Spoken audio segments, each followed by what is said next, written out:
have the knowledge and the capacity to be flexible, which we'll need to be because this will be an unpredictable situation and we'll have to react to it as it unfolds. In immigration action, Tucson is weighing its options as it prepares for street releases of asylum seekers and migrants, which is now just a couple of weeks away. Tucson's mayor and city council are set to hammer out a plan to deal with thousands of asylum seekers who will most likely be released on the streets of Tucson starting the first day of April, when federal funding for migrants and when the money runs out for migrant aid. The city hopes to be able to control the situation without federal financial help. Bud Foster's live at City Hall, and Bud, it's not like the city has no experience with this. Well, yeah, the city has a lot of experience with this. They've been doing this for the past 5 years. However, they've been doing it on the federal dime, and that's to the tune of $1 million a week. Now, the city of Tucson just doesn't have that kind of money. So next week, they're going to hash out some ideas. But whatever idea they come up with, they're going to have to do it on the cheap.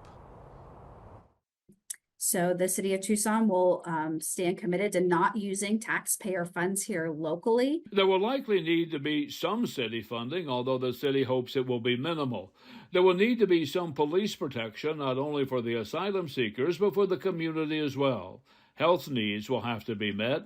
Humanitarian needs are also on the table. But according to this city memo, the plan will begin by having a no-touch approach. It depends heavily on volunteers and those asylum seekers having their own resources and being able to make their way to their final destination. But Tucson has a problem many other border communities don't have, which could make getting those folks to their final destination on their own more difficult than anticipated, especially since the operation begins April 1st, which is when temperatures begin to heat up in the desert. We see a lot of families released by Border Patrol in our community here. So we'll see a lot of small children. Occasionally we even see pregnant women.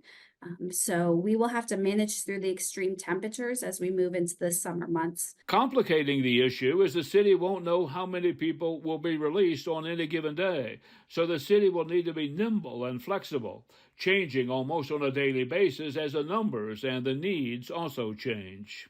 Sometimes we get that information as short as a couple hours before people are released in the community. So there's really no way for us to forecast how many people will be part of the street release program. Street releases now have the attention of lawmakers in Washington. However, at this point, there is no bill on the table or any money allocated to handle the issue. It's little more than lip service being offered right now. Migrant release in our streets is a big issue, and unfortunately it's apparently about to possibly get worse. So I'm very concerned with the street releases that we may see now. We're seeing street releases now. However, that's little comfort to the city of Tucson, Pima County, Santa Cruz, and Cochise counties, which must deal with the coming crisis all on their own without any federal financial help. The mayor and council has been clear that this is a federal problem that needs a federal solution, and we're still hopeful that the Congress will do the right thing.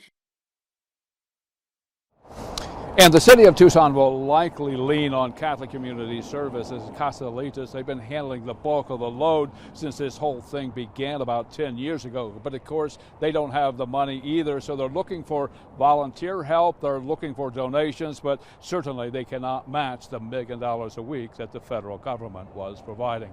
At City Hall, I'm Bud Foster, 13 News.